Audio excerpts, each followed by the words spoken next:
7 in 10 people in Taiwan don't trust America. China warns Argentina severing ties would be serious mistake. Philippines launches joint sea and air patrols with U.S. military. Israel and Hamas agree deal for release of Gaza hostages. Forcing U.S.-Canada border closes after vehicle explodes at Niagara Falls. Sam Altman to return as OpenAI CEO with new board members. Binance pleads guilty, loses CZ, pays fines to end legal woes. North Korea says launch of spy satellite successful.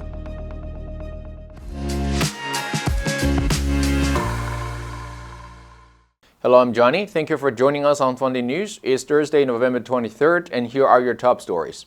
According to a new poll released on Monday, an overwhelming majority of people in Taiwan do not believe the United States is trustworthy. However, most thought America was committed to the island's safety.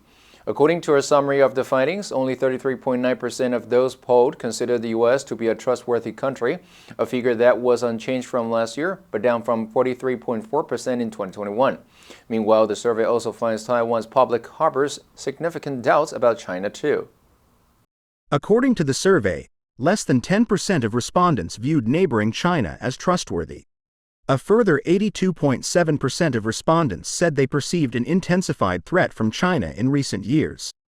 The public opinion survey conducted for the American Portrait Project under Academia Sinica, Taiwan's National Academy of Sciences, revealed significant skepticism toward China but also a notable decline in trust in the United States, Taiwan's strongest international backer for decades. Reuters reported an economist tipped to become foreign minister in the elected Argentina President Javier Milei administration, Diana Mondino, told Russia's RIA Novosti news agency that Argentina would stop interacting with the governments of China and Brazil when asked whether Argentina would encourage exports and imports with those countries. Chinese Foreign Ministry spokesperson Mao Ning told a regular news briefing that it would be a serious mistake for Argentina to cut ties with countries such as China and Brazil.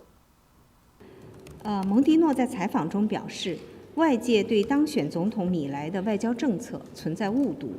The Chinese Foreign Ministry said later on Tuesday that Mao was citing Mondino as saying it would be a mistake to cut ties with China or Brazil. Earlier this month, Mondino said Argentina had no problem trading with Brazil, and as for China, Milei would seek to end opaque state-to-state deals. She said, "What we are not going to do are secret contracts." Argentina, this government, in the last 20 years, has had multiple secret negotiations. She added, "That's not normal, and it's what we have said we are not going to do." The militaries of the Philippines and the United States launched joint patrols on Tuesday in waters near Taiwan. Security engagements between the treaty allies have soared this year, including their largest ever joint military drill in April, and a decision to almost double the number of Philippine bases, some of which face Taiwan that the American military can access. Philippine President Ferdinand Marcos Jr. said this week's three-day joint air and maritime exercise was a significant initiative to boost interoperability between the two countries.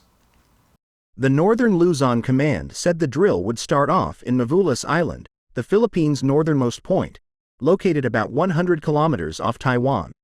It will end in the West Philippine Sea, the name Manila uses for waters in the South China Sea.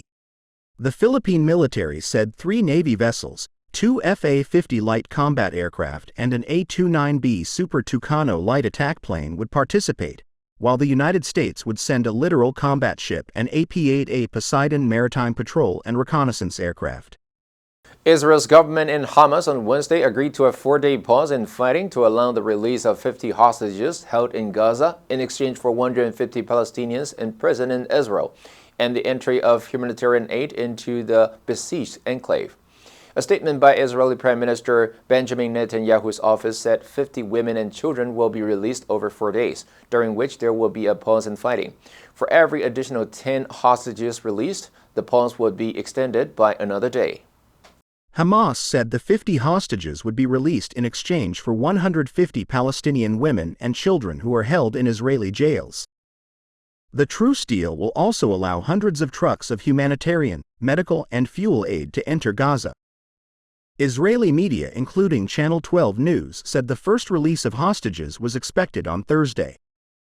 Netanyahu said the intervention of U.S. President Joe Biden had helped to improve the tentative agreement so that it included more hostages and fewer concessions.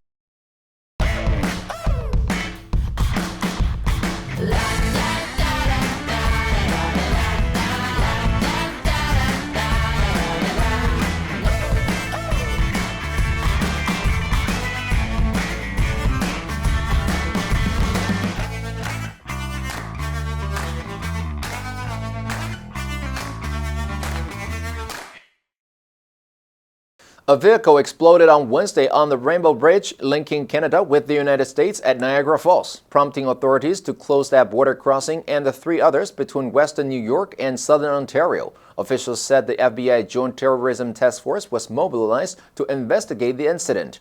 Canadian broadcaster CTV News reported that government officials were operating under the assumption that the vehicle blast was terror-related. CNN, citing unnamed sources, said the car was coming from the Canadian side toward the U.S. According to several media reports that cited unnamed law enforcement sources, 2 people in the vehicle were killed in the explosion and 1 Border Patrol official was injured. The Niagara Gazette newspaper said the car sped onto the bridge plaza, went through a fence separating the inbound lanes from the outbound lanes, and toward the inspection lanes, where it exploded. Sam Altman, who was fired last Friday from his role at ChatGPT maker OpenAI, will return to his post as chief executive. In a post on X last Tuesday, OpenAI said, "We have reached an agreement in principle for Sam to return to OpenAI as CEO." The Washington Post reported Altman will not have a seat on the new board, and the board agreed to an independent investigation that will examine all aspects of recent events, including Altman's role. Last Friday, OpenAI said Altman had not been candid in his discussions with the board and fired him. On Monday, nearly all of the company's roughly 770 employees signed a letter saying they would quit if Altman was not reinstated. On Tuesday, a person familiar with the matter said that the initial board of 3 will vet and appoint a formal board of up to 9 members. On Tuesday, Greg Brockman, who quit in solidarity with Altman last Friday, wrote on X that he is returning to the company. Binance Holdings Limited and its chief executive officer Changpeng pleaded guilty to anti-money laundering and U.S. sanctions violations under a sweeping settlement with the U.S. that allows the cryptocurrency exchange to continue operating. The $4.3 billion Binance agreed to pay in fines and forfeitures is one of the largest corporate punishments in U.S. history. Zhao will also pay a $50 million fine under a deal that requires him to step down as CEO. Zhao pleaded guilty on Tuesday to violating the Bank Secrecy Act in federal court in Seattle. The deal, which includes the Justice Department, Treasury Department, and the Commodity Futures Trading Commission, ends a years-long investigation into the exchange. Binance, which admitted that it allowed transactions with Hamas and other terrorist groups on the platform, was charged with 3 counts, including anti-money laundering, operating an unlicensed money-transmitting business, and violating U.S. sanctions.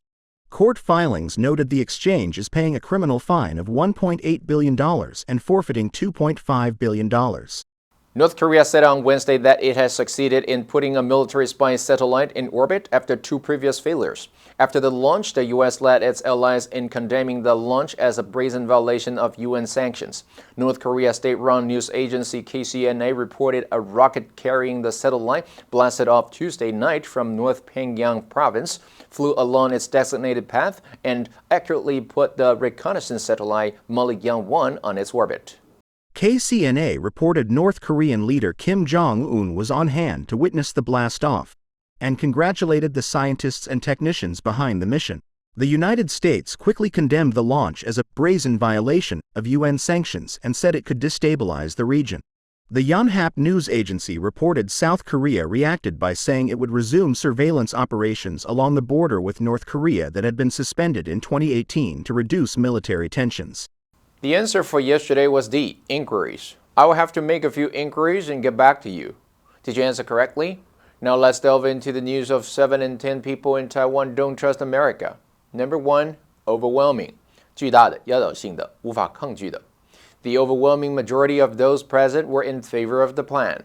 Number 2, trustworthy. 值得信任的、可信赖的、可靠的。He is a trustworthy and level-headed leader. Number 3, harbor. 怀有、心怀，有指反面情感或想法。The arsonist may harbor a grudge against the company. Next, we have a multiple choice question for everyone to practice. Which answer would you choose? You can write your answer in the comments section. The correct answer will be announced tomorrow.